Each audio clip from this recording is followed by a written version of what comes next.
এখানে এতগুলো reform issue দেওয়া হয়েছে, আপনাকে টেবিল ভর্তি খাবার দিয়ে বলা হচ্ছে যে 1 মিনিটের মধ্যে খান।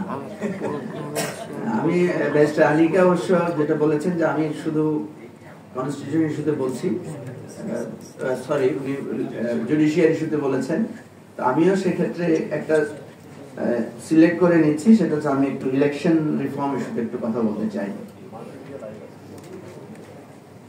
2018 সালে যখন নির্বাচন হয়েছিল, নির্বাচন পরবর্তীতে আমি তখন পলিটিক্যাল পার্টি আমরা লঞ্চ করি নাই, আমি তখন অ্যাক্টিভিজম করতাম।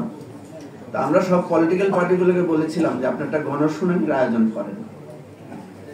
তো বিএনপি করেছিল অনেক পরে, কিন্তু আমাদের অনুরোধটা রক্ষা করেছিল বাম ফ্রন্ট। তো সেই গণশুনানিতে শহীদুল আলম ভাই ছিলেন, সেদিন আমরা একসাথেই ছিলাম। আমার খুব মজা লেগেছে, একজন প্রার্থী বললেন আমরা চাচ্ছিলাম যে কি ধরনের রিগিং হয়েছে এটা একটু আমরা শুনতে চাই, একদম ফিল্ড লেভেল থেকে, প্রার্থীদের মুখ থেকে শুনতে চাই তাদের অভিজ্ঞতাটা কি।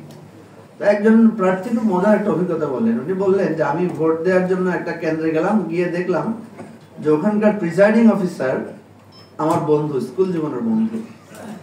তো সে আমাকে বলছে, দোস্ত তোর জন্য এতক্ষণ অপেক্ষা করতেছি, তুই একটু ভিতরে আয়। ভিতরে গিয়ে একটা ড্রয়ার থেকে 2টা ব্যালট, মানে ব্যালট কি বলে এটাকে, এক পেপারে 100টা পেপার থাকে, 2টা ব্যালট বই, মানে 200 বই, 200 ভোটার দিয়ে বললেন তুই এগুলো সিল মার। তো বলছে তোর জন্য অনেক কষ্টে এই 2টা পেপার আমি আলাদা করে রাখছি, বাকিগুলো সব নিয়ে গেছে। তো বন্ধুর প্রতি বন্ধুর কৃতজ্ঞতা যে 2টা ব্যালট সিল রেখেছেন, বলল তুমি এই 2টা রাখো, আমি অন্তত তোমার বন্ধু হিসেবে তোমার জন্য উপকারটা করার চেষ্টা করেছি। তা আমি ভাবছি কোন রিফর্মের ভিত্তিতে আমরা এই ধরনের ব্যালট, মানে বন্ধুর জন্য বন্ধুর এই ব্যালটকে আমরা আটকাতে পারবো, এটা কোন ধারায় কোন আইনে এটাকে আটকানো যায়। দেখেন এরশাদের রেজিমে আমরা জানতাম যে ব্যালট বক্স ছিনতাই হতো, সেন্টার পুল সেন্টার দখল হতো। শেখ হাসিনার রেজিমে আমরা দেখলাম যে আপনার রাতের বেলায় ভোট হয়ে যায়, অ্যাডভান্স ভোট, এবং লাইট বন্ধ করে ভোট হয়েছে যাতে কোনো সিসিটিভি ফুটেজ আমরা নিতে পারি না, যেটা কোন এক সাংবাদিক যেন বলেছিল, মহিলা সাংবাদিক, যে কই কোনো প্রমাণ তো নাই। এরপরে আমরা এখন দেখলাম যে ডামি ভোট। তা আপনি যত রিফর্ম করেন, যত কাগজে যত কিছুই লিখেন, এই রিফর্ম তো ওয়ার্কেবল না। এই যে পুলিশ রিফর্মের কথাগুলো এসেছে, একজন পুলিশ একটা ভাতের হোটেল চালু করেছে এবং সেখানে আপনি ভাত খেলে আপনার পরের দিন পত্রিকায় ছবি চলে আসে এবং ভিডিও চলে আসতে পারে। এই জিনিসগুলো আপনি কোন রিফর্মের কোন কাগজে লিখলে এখান থেকে আপনি মুক্তি পাবেন? এই ম্যাল প্র্যাকটিস থেকে আপনি কিভাবে get rid of our Nations আমরা কিভাবে করতে পারবো? সেজন্য আমি শহীদুল আলম ভাইকে ধন্যবাদ জানাই।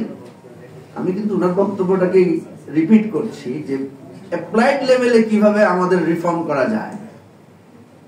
ইলেকশন কমিশন রিফর্ম কমিশনকে আমি বলেছি যে আপনারা কি জানেন রিগিংটা কিভাবে শুরু হয়? একজন প্রার্থী, ভয় পাচ্ছি আমি, বাম পাশে শক্তিশালী প্রার্থী আছেন, ডান পাশে তো রাশেদ খান মেননের প্রতিচ্ছবিও আছে। তো আপনার একজন প্রার্থী প্রথম রিগিংটা শুরু করে, উনি একজন ডিসি, এসপি, ইএনও এবং ওসি নিয়োগ দিতে চান তার এলাকায়।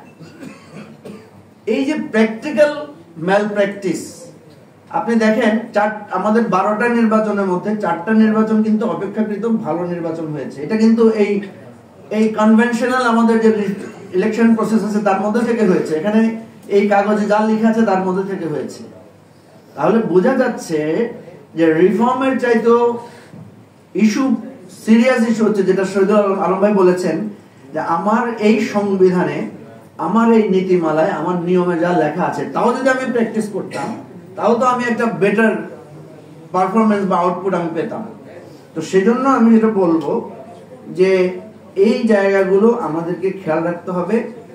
গুম, খুন, অত্যাচার যেগুলো হয়েছে এগুলো সবগুলো violation of the constitution, violation of the traditional আমাদের যেই